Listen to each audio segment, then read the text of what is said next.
Shalom, shalom. First off, I want to give all praise, glory, and honor to Yahweh Bahashem, Yahweh Shai Bahashem Rakakodash. Double honors to the apostles and the elders of Great Millstone. Salutations to the hopeful elect that are scattered throughout the four corners of the earth. And to all my brothers out here preaching this truth to you, I say shalom. This is a Montazar from the Chicago camp coming back at you again with another lesson entitled Every Now and Then You May Get Sucked into Christian Foolishness. This is your reminder. All right. So, all of us, especially the men of the Lord that's in this truth, all right, it's a Clark Kent type of thing.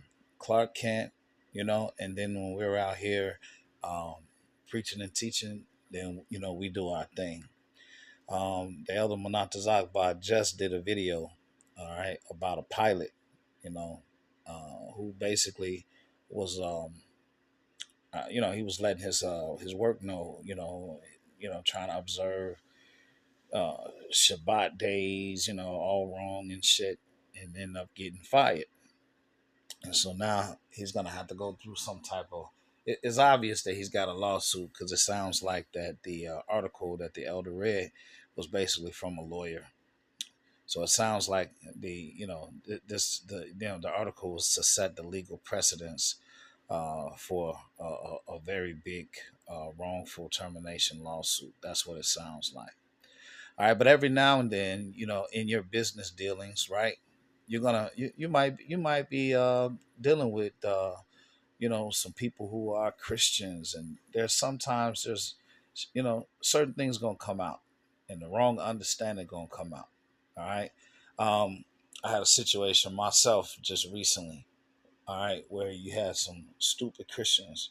Uh, you know, Anybody who's been dragged through the mud with Esau's Title 4D child support system, right?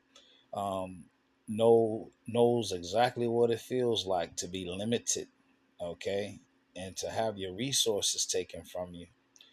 All right. Now, if you fight the system, right, some people are fighting the system, right, and you are able to win against the system. What happens is, if you win, they're gonna come after that bitch. Okay, so that demon, they're gonna come after her for the money. See, Esau is a motherfucker.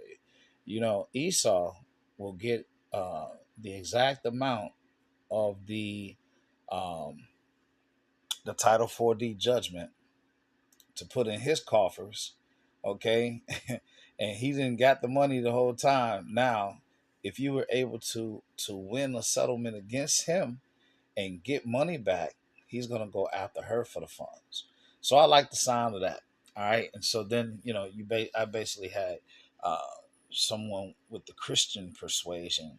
Vengeance is the Lord. You're not supposed to be happy. You're not supposed to be happy over, somebody's downfall. Shut up. You don't know what the hell you're talking about. Okay, so it's a difference between the Lord taking vengeance and telling you to chill, and let vengeance be His, and rejoicing, right, in the downfall of your enemies. Two different things. All right. So I'm gonna start off with the good part, because all these idiot Christians, right, they're gonna be destroyed. It's Second Thessalonians 1:7. And to you who are troubled, rest with us, when the Lord Yahushua shall be revealed from heaven with his mighty angels, in flaming fire, taking vengeance on them that know not the Most High, and that obey not the gospel of the Lord Yahushua Hamashiach, who shall be punished with everlasting destruction from the presence of the Lord and from the glory of his power, when he shall come to be glorified in his saints, and to be admired in all them that believe, because our testimony among you was believed in that day. All right. So hey, they're set for destruction anyway. All right. So ain't no sense in getting upset. But we have to remember, okay, they don't know the Lord. Proverbs 30:4. Who hath ascended up into heaven, or descended? Who hath gathered the wind in his fist? Who hath bound the waters in a garment? Who hath established all the ends of the earth? What is his name, and what is his son's name, if thou canst tell? All right. Sirach 27:12 says, if thou be among the discreet, observe the time, but be continually among men of understanding. When you're around 2/3, you're supposed to be looking at the clock. I gotta get the fuck up out of here, right? All right. So sometime, 2/3 gonna have their birthday parties and they gonna have all these things. Nah, no thank you. No thank you. I'm good. I don't even celebrate birthdays like that. All right. And when you're in their presence, always look at the clock because they're bound to say something stupid. Vengeance is the Lord versus rejoicing um, in the fall of your enemy. In the fall, rejoicing in the fall of Salakia,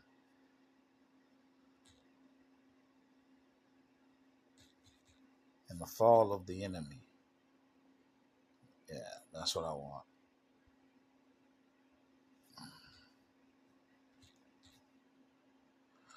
Okay, this is Zephaniah 3 and 8. Therefore, wait ye upon me, saith the Lord Yahweh, until the day that I rise up to the prey.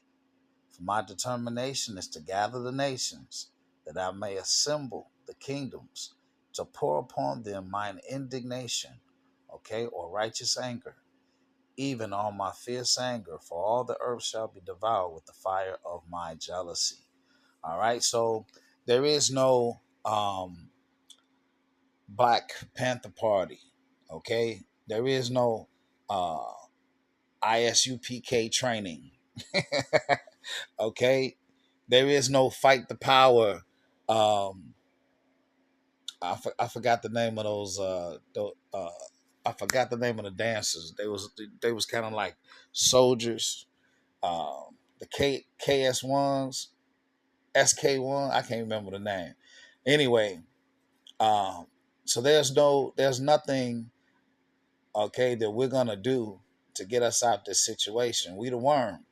We waiting on Yahweh Shah to come back. Okay, so there is no zealots, Sicarius type of thing going on here. All right, we're not gonna rebel against um, this kingdom. Okay, we're not saving ourselves. All right, we waiting on Yahweh Shah to come and get us. Period. All right, he's gonna topple. All right, and he's gonna give us the turn up. All right, Sirach 25:7. There be 9 things which I have judged in mine heart to be happy, and the 10th I will utter with my tongue. A man to have joy of his children, and he that liveth to see the fall of his enemy. Okay, so you can be happy. Okay, your heart supposed to be happy to see the fall of your enemy. Psalms 137:8 through 9. O daughter of Babylon, who art to be destroyed, happy shall he be that rewarded thee as thou hast served us. Happy shall he be that taketh and dasheth thy little ones against the stones. Hold on now. The dumb Christian says that vengeance is the Lord, and you're not supposed to be happy.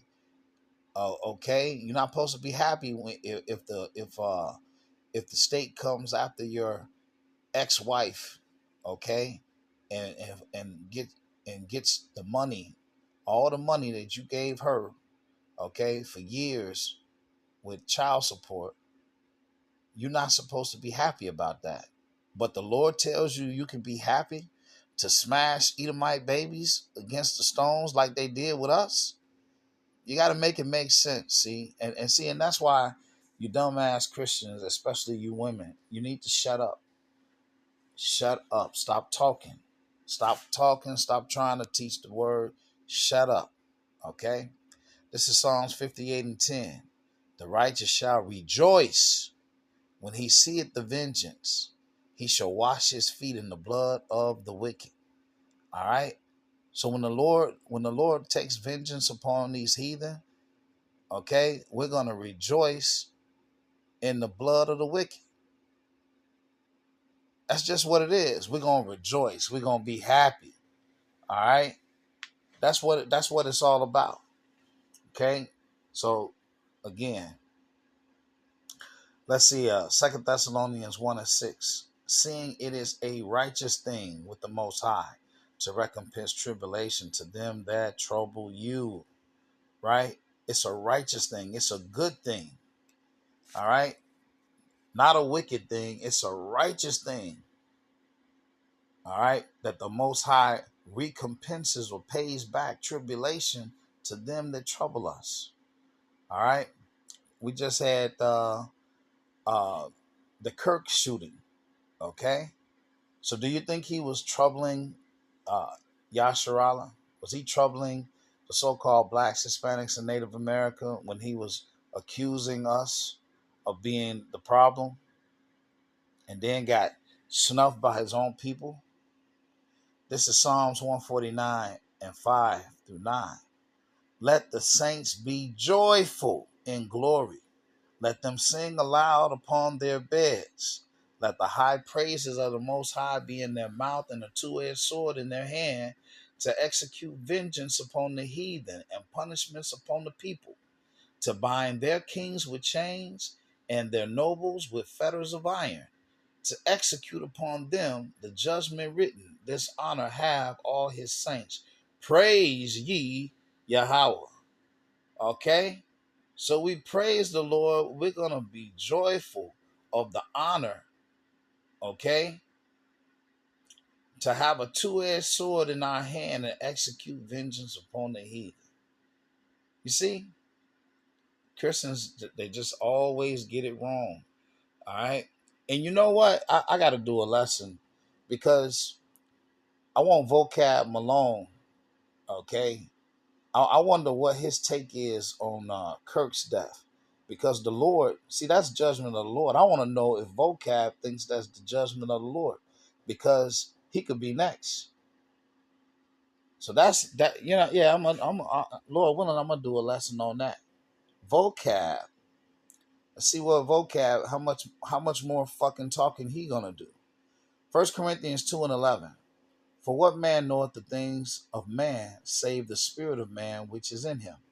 Even so, the things of the Most High knoweth no man, but the Spirit of the Most High.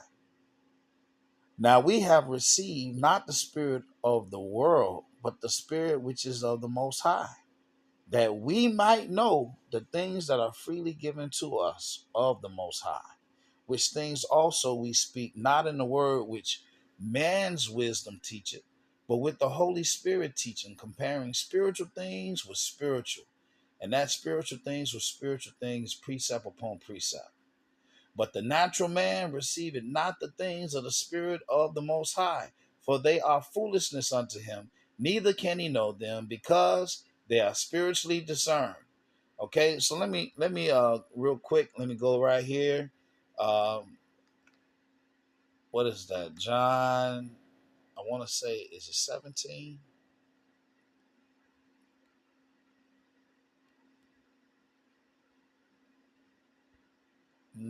John 7. Is John 17?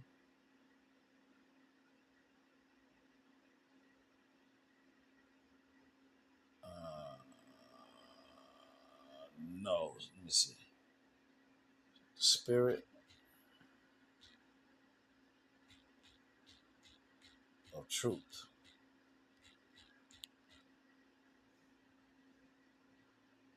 John 17. Up 14 and 17. All right. Even the Spirit of truth, whom the world cannot receive, because it seeth him not, neither knoweth him, but ye know him, for he dwelleth with you and shall be in you. All right. All right. So the Spirit of truth, the world can't receive no way. All right. So when here in 1 Corinthians 2:11 through 14, it talks about the spiritual discerning versus the natural man. Okay. The natural man can't receive the spirit of truth. Proverbs 14:7. Go from the presence of a foolish man when thou perceivest not in him the lips of knowledge. Sirach 22:13. Talk not much with a fool, and go not to him that hath no understanding. Beware of him, lest thou have trouble, and thou shalt never be defiled with his fooleries. Depart from him, and thou shalt find rest, and never be disquieted with madness. What is heavier than lead, and what is the name thereof but a fool? Sand and salt and a mass of iron is easier to bear than a man without understanding. See, leave these 2/3 alone. Matthew 7:6. Give not that which is holy unto the dogs. It says, neither cast ye your pearls before swine, lest they trample them under their feet and turn again and rend you. We don't waste the treasure on these stupid ass 2/3. And in closing, Sirach 11:9. Strive not in the matter that concerneth thee not, and sit not in judgment with sinners. Okay? They don't know judgment. My son, meddle not with many matters, for if thou meddle much, thou shalt not be innocent. And if thou follow after, thou shalt not obtain, neither shalt thou escape by fleeing. All right? So we separate ourselves from these 2/3. Every now and then, you know what I'm saying, you might get sucked into some type of short conversation or something, but just understand that they not going to get it, and it ain't worth it. It ain't worth talking with them about it. All right? And just you know, hey, mind the time. I pray that this lesson has been edifying. To the next one. Shalom.